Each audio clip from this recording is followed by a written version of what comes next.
I spent 12 hours restoring my father-in-law's classic car, the one he called his real son. At dinner, he said, "Thanks, Junkman. Now get out of the family photo." My wife just laughed. I wiped my hands, took off my ring, and walked away. That was 6 months ago. Today, she was on her knees outside my garage screaming, "Please, I'm sorry." I cleaned blood off the passenger seat before dinner. Not because I had to, he never sat there, but because I wanted to see my reflection in the vinyl one last time. 12 hours. I spent 12 goddamn hours in that unheated garage restoring his classic '68 Mustang. The same one he called his first love. The same one he polished on Sundays while I unclogged gutters for his daughter, who somehow still thinks picking out wedding linens counts as a full-time job. It was supposed to be a surprise. His birthday. He hadn't driven it in years, the engine was shot, upholstery shredded, rats living in the trunk. I took off work, skipped sleep, and rebuilt it bolt by bolt while he watched football and belched complaints from the recliner. And at dinner, in front of my wife, her 2 sisters, her mom, and a dozen of their country club parasites, he stands, raises a glass, and says, "Thanks for fixing it. Let's take a quick photo." My wife laughed. Laughed like it was a joke. Like I didn't have axle grease under my fingernails and his damn blood on my shirt from cutting myself rewiring his headlights. Like that word, Junkman, wasn't something he's called me since the wedding because I fix things for a living instead of pushing paper in an office like real men do. So I wiped my hands, took off my ring, placed it next to the mashed potatoes, and walked out. That was 6 months ago. Today, my wife was outside my garage on her knees, screaming, "Please, I'm sorry." And I just stood there, wrench in hand, watching. You want to know how we got here? Let me back up. Her name's Leslie. Blonde, former marketing exec turned homemaker, which in her case meant wine at 2 p.m. and vision boards about bathroom tile. We met at a trade show. I was there sourcing vintage lighting for a restoration client. She was there pretending she wasn't married at the time. Yeah, married. To a man in finance who cheated on her with his yoga instructor. We bonded over bitterness. Or maybe I was just convenient. Leslie's dad, Carl, hated me from day one. I could see it in how he wouldn't shake my hand unless it was after I'd used it to pay for something. I was a man who works with his hands, and in Carl's world that meant poor, disposable, and useful only when the toilet leaked or the sprinkler broke. Her family made a sport out of testing me. One Thanksgiving, they accidentally served me cold mashed potatoes while everyone else had hot plates. Christmas, they gave me a bar of soap as a joke gift because you're always covered in grease. Carl left. I smiled, even laughed along. Tried to be the bigger man. Leslie said they'd come around. She said that every year. And then, after I rebuilt Carl's real son from the rust up and got told to get out of the family photo, something snapped. I didn't yell. Didn't make a scene. I just left. I didn't even pack a bag. Drove to my brother's place 3 counties over and slept in his basement next to the water heater. Leslie didn't text that night. Didn't call. 3 days later, she posted a photo on Instagram, brunch with her sisters, captioned, "Surround yourself with those who love you." No mention of me. No update to the dozens of mutuals who saw me hand Carl the keys to his resurrected muscle car, grinning like I still believed I was part of their story. I waited for something human. Instead, I got served. Divorce papers. No lawyer. Just a courier and a signature line. That's when the nausea passed and something else settled in. Clarity. I didn't contest it. Didn't beg. I signed the papers. Kept the house I bought before we met. Gave her the SUV, the furniture, and the damn espresso machine she never cleaned. No alimony. No drama. And while she updated her status to independent and healing, I started planning. Not revenge. Not yet. Just clarity. I called Carl's mechanic. Told him I was following up on the rebuild. He laughed. Said Carl already busted the steering column trying to mod the handling and had probably reversed polarity on the ignition. I offered to tow it back and fix it free of charge. He said sure. Carl didn't know I still had the second set of keys. He didn't know what I installed in the glove box either. See, I left him a gift. A GPS tracker wired into the fuse panel. A tiny thing, buried under layers of insulation. He never saw it. Over the next 3 months, I watched Carl's life like a documentary. He visited a woman named Elise every Thursday. Not his wife. He paid cash at a motel an hour out of town. Always the same room. He dropped off manila envelopes at a storage unit in another county. I took photos, videos, screenshots, and then I mailed them. Not to his wife. To his church. To his employer. To the HOA he brags about being vice president of. The final package went to Elise. Inside was a handwritten note. He calls you his real soulmate. He also told me your daughter wasn't worth the tuition. That's why he never paid. Because she's in college. And I know that because I paid the balance myself. Not out of pity. Out of strategy. Meanwhile, Leslie's new condo mysteriously flooded. A pipe burst while she was at a retreat. Insurance blamed faulty workmanship. Contractor claimed the original renovation was DIY. She blamed me. I didn't touch it. Didn't have to. But the guy who remodeled that building? He owed me a favor. Funny how code violations disappear when you trade in blackmail. I bought a storage unit next to Carl's. Installed a camera inside. Watched him panic when Elise didn't return his calls. Watched him stare at the envelopes. Watched him delete his social media. Then one night, Leslie showed up at my door. Crying. Mascara running. No car, just her and a coat she clearly picked for dramatic effect. I made a mistake, she sobbed. I know, I said. You don't understand, she choked out. They're ruining me. Dad won't take my calls. Mom's blaming me. My sisters stopped talking to me. I have nothing. She looked up like this was the part where I'd hold her. I handed her a folded paper towel. Why now? I asked. She stared. Open-mouthed. I lost everything for you, she screamed. You lost nothing, I said. You threw it away. Like your dad threw away your tuition. Like you all threw me away. But guess what? She blinked, confused. I'm still here, I said. And you? You're finally seeing what I always did. You're all junk. She fell to her knees in my driveway, screaming. Please, I'm sorry. I closed the garage door and went back to work. Update 1.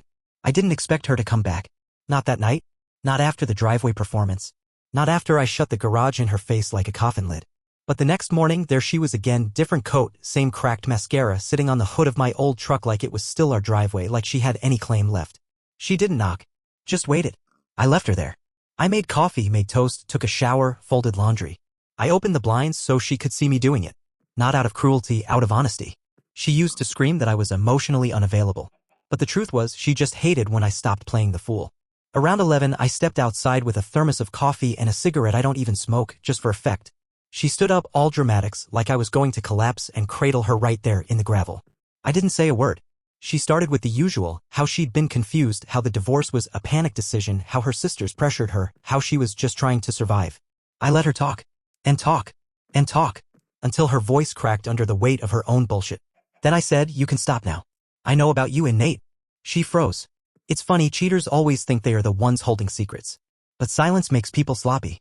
Nate was Carl's business partner. Divorced, rich, arrogant. I recognized the name from the gala fundraiser Leslie dragged me to 2 years ago, where I stood in the corner next to the coat rack while she laughed too loudly at his jokes. I hadn't thought about him again until she mentioned him in her sleep a few weeks before she served the papers. One of those mumbled dream fragments, don't tell Nate I told you. I made a note. Later, I checked her Venmo. $200 to NS for consulting, $300 for dinner. A photo from her sister's bachelorette party where he was in the background, hand on her hip, cropped just enough to pass casual scrutiny. I confronted Nate 2 weeks after the divorce finalized. Not to yell. Not to fight. I offered him a job. My company restores rare vehicles, pre-war classics, World War II bikes, things with history. We're small, but respected. Nate collects cars the way Carl collects people, like trophies. So I pitched him a restoration. A very specific one. A 1943 Zundap KS 750, Nazi-built, military grade. The kind of thing that turns men like Nate into drooling little boys. He took the bait. I told him I'd only do it under one condition, full access to his collection. Photos, models, Vince. For research. He agreed. What he didn't know. I cloned his phone while we worked. Nothing fancy, just a near-field sync with a drive I'd hidden in my toolbox. Took under a minute. Messages. Voicemails. Screenshots. She started sleeping with him a week after our anniversary. Right after she told me she wanted to try for kids. I confronted her that day in the driveway. Told her I'd seen the texts, the photos, the disgusting video where she called him daddy while wearing the necklace I gave her for our first Christmas. She started crying like that was new. Do you hate me? She asked. I didn't answer. I just reached into my back pocket and handed her the Polaroid. The one of Carl. In Elise's motel room. In drag. See, Elise isn't just a mistress. She's a dominatrix. Carl paid in cash to be degraded twice a month. Dog collar, leash, the whole 9 yards. She had a camera installed for safety. Never deleted the footage. When I offered to pay her tuition, she offered me the archives. Leslie stared at the photo like it was radioactive. That's not it. It is, I said. She went silent. I leaned closer. And you're going to tell your mother. Or I will. That was a week ago. Since then, everything's been unraveling. Leslie tried to spin it. Said I photoshopped the picture, that I was dangerously obsessed, that I was stalking her family. She told her sisters I was blackmailing her. Told her friends I was mentally unstable. What she didn't know. Her sister Jess, her youngest, the airhead, texted me 2 days ago. Hey, I know we've never been close, but I think you should see this. Attached were screenshots. A group chat called Sister Circle Sparkling Heart. Messages from Leslie. He was never enough. I stayed for the house. And the Mustang. Honestly, I thought he'd spiral after the divorce. Would have made the insurance stuff easier. Don't worry, Nate and I are already planning our exit if he gets too clingy. I didn't respond. I sent the screenshots to my lawyer. See, I never canceled the life insurance. She was still listed as beneficiary. That's enough to start a file. Yesterday, I got a letter in the mail. Handwritten. From Carl. Addressed to son. I almost didn't open it. But I did. Inside was a single sentence. I know it was you. I deserved it. And a check. $10,000. Signed. No memo line. No request. Just surrender. Leslie came by again this morning. Didn't knock this time. Just stood in the yard like some lost child. She asked, "What do you want?" I said I already got it. She asked, "Are you done?" I didn't answer. Because I'm not. Next update soon. There's still one more thing in that Mustang trunk. The one Carl never opened. The thing I left in there? It's ticking. And it's got her name on it. Update 2. Leslie hasn't come back in 4 days. That would have meant peace once. Now it feels like a pause. A breath held underwater. I spent the weekend reorganizing the garage. Polished the wrenches. Labeled the sockets. Sorted the scrap metal by weight like it mattered. I even installed a new workbench light, brighter, harsher, surgical. If she ever steps foot in here again, I want her to see every jagged edge. I haven't turned on my phone since Tuesday. I don't need to. I know what's happening out there. Leslie is unraveling the way liars do, slowly, loudly, always in public. I don't need to track her Instagram stories or check mutuals posts. People bring the storm to your doorstep when you stop reacting. Yesterday, my neighbor Brenda handed me a flyer. "Is this your ex?" she asked, holding it between 2 gloved fingers like it might be contagious. It was one of those homemade lost dog posters, only the missing creature was dignity. "Please help me reconnect with the love of my life. I hurt him, but I'm healing. If you see this man, tell him I'm sorry. Tell him I remember everything. My face. My goddamn face." Cropped from our wedding photo, just my smile, not the part where she whispered that she wished her father had walked her down the aisle instead of me. I thanked Brenda. Took the flyer. Folded it neatly and tucked it into the trunk of the Mustang. She's not missing me. She's hunting for sympathy. And I'm not giving it. Because the thing in that trunk? It's ready. Let me tell you about the day Carl first let me touch the Mustang. Not drive it. Not sit in the seat. Touch. I was under his kitchen sink, fixing a leak while he watched golf and farted into his leather couch. He came out with a beer, stood in the garage doorway, and said, "You know anything about carburetors, Junkman?" He always said it with a smirk. Like it was a joke between pals. I smiled back, because what else do you do when your wife's father is 2 drinks from kicking you out of the family? I nodded. He tossed me a rag. "Don't scratch the paint." I spent 4 hours tuning that engine. Got her to purr like she had a new heart. When I came inside, covered in grease, he said, "Good dog," and tossed me a sandwich like a treat. Leslie laughed. Said, "He's better than a mechanic, he doesn't charge by the hour." I took the sandwich. That was 4 years ago. Last night, I unscrewed the Mustang's rear seat. Lifted the panel. Pulled out the recorder. The same one I left running during every family dinner for the past year. Hidden in the emergency toolkit under the back flap. Battery swapped every few weeks. No one ever looked. And I listened. To Leslie calling her mother a bitter Botox witch. To Carl telling his wife she should have swallowed Leslie and tried again. To her sisters joking about Leslie's last abortion. To the Christmas dinner where Carl described me as that kneeling mutt who fixed my mistake. Every ugly truth neatly recorded. Laughter over shame. Cruelty framed as comedy. I burned it all onto a flash drive. Labeled it Family Scrapbook. Then I mailed it. 1 copy to Carl's wife. 1 to her church. And 1 to her bridge club president, whose number I found taped to a wine bottle in Carl's liquor cabinet. Because you don't humiliate someone quietly for a decade and expect silence when the lights come on. Today, I drove by Leslie's condo. No, not to stalk. To deliver a package. A small one. Wrapped in brown butcher paper. Hand-addressed in block letters. Inside, the Polaroid of Carl. A flash drive labeled Thanksgiving. And her wedding ring. Still glinting with the dirt from my front lawn. No note. She doesn't deserve words. She deserves silence she can't control. Just before sunset, she showed up again. No car. No shoes. No coat.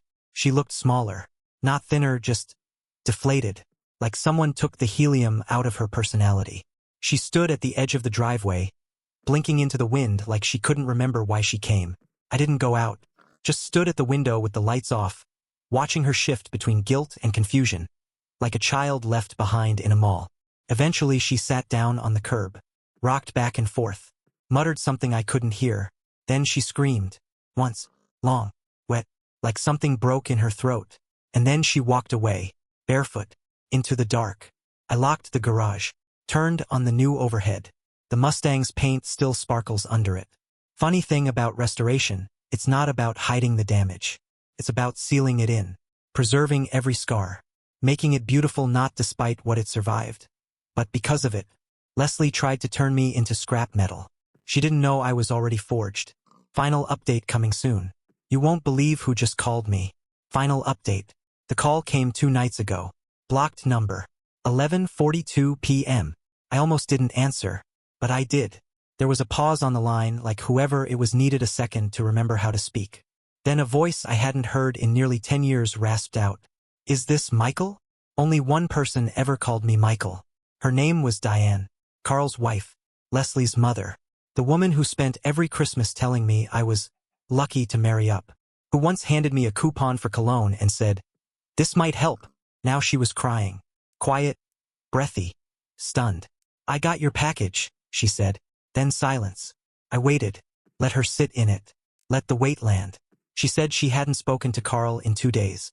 Said he left their house in the middle of the night with just a duffel bag and his Rolex. Said the bridge club meeting ended early when someone passed around the flash drive labeled Thanksgiving. Said she vomited in the parking lot after watching it. Then, almost too softly to hear, "What do you want from us?" I told her the truth. Nothing. She didn't understand. They never do. Leslie called the next morning. 3 times. Voicemail was a mess of half-sobs and unfinished sentences. The kind of crying that's more for show than sorrow. The kind of apology where every breath still carries the word me. I didn't call back. Instead, I packed the Mustang. Not with clothes. Not with tools. With everything I'd taken from them. The flyer with my face on it. The fake Facebook screenshots. The burned CDs full of voicemail transcripts. The contract from our divorce with her signature crooked like she thought it was a joke. The envelope from Carl. The check. I drove it all to the river. Watched it burn in a rusted oil drum behind the boat launch. The Mustang's engine purred behind me. Clean. Whole. Mine. I moved last week. Not far. Just far enough that no one knows where to find me unless I want to be found. The new garage is smaller, but the light hits the walls just right in the morning. Like possibility. I set up the workbench, same layout. Hung my tools on the pegboard in the same pattern. Only one thing's different. On the far wall, framed in shadow, hangs a single Polaroid. The one of Carl. Not for blackmail. Not for leverage. For history. For proof. That sometimes, the ugliest things are the ones we bury the deepest. That sometimes, you have to exhume the dead parts of a life just to remember which bones belong to you. People ask if I ever loved her. Leslie. The real answer? I did. Fiercely. Naively. Like a man with a blueprint of a house and no land to build it on. I thought if I gave enough, fixed enough, swallowed enough, that one day she'd see me as more than just a tool. But I was wrong. She never wanted a partner. She wanted a pedestal. And when I stepped down, she tried to bury me under it. Last night, someone knocked on the garage door. It was late. Too late. I opened it slow. And there she was. Leslie. Shoes this time. Coat button wrong. Eyes swollen, like maybe this time the crying was real. She didn't say a word. Just held something out. A key. The spare to the Mustang. I never told him I kept it, she whispered. He thought you left it behind. I didn't take it. She laid it gently on the workbench. Then she looked around the garage like she was trying to see it through my eyes. Is this where you built the plan? I shook my head. This is where you finished building me. She laughed. A broken thing. No humor in it. I don't know who you are anymore. That's okay, I said. You never did. She left quietly. No begging. No screaming. No promises. Just gone. I don't know where she went. Don't care. That part of the story's over. The Mustang's mine again. Every inch of it rebuilt by the hands she dismissed. Every bolt tightened with the resolve she mistook for passivity. Sometimes I sit in the driver's seat at night. Engine off. Garage quiet. I rest my hands on the wheel and remember the first time Carl told me I wasn't family. I remember the first time Leslie laughed at me instead of with me. I remember the first time I realized I didn't have to stay. And I smile. Not because I won, but because I didn't lose. They did. Not everything. Just the only thing that mattered. The chance to know me before I stopped being someone who cared what they thought. Some people want revenge that scorches. Some want justice. Me? I just wanted silence. Now I have it. And in that silence, there's a hum. Like an engine warming up. Like something finally ready to move. Like the beginning of a road no one else gets to drive. The Mustang's waiting. And so am I.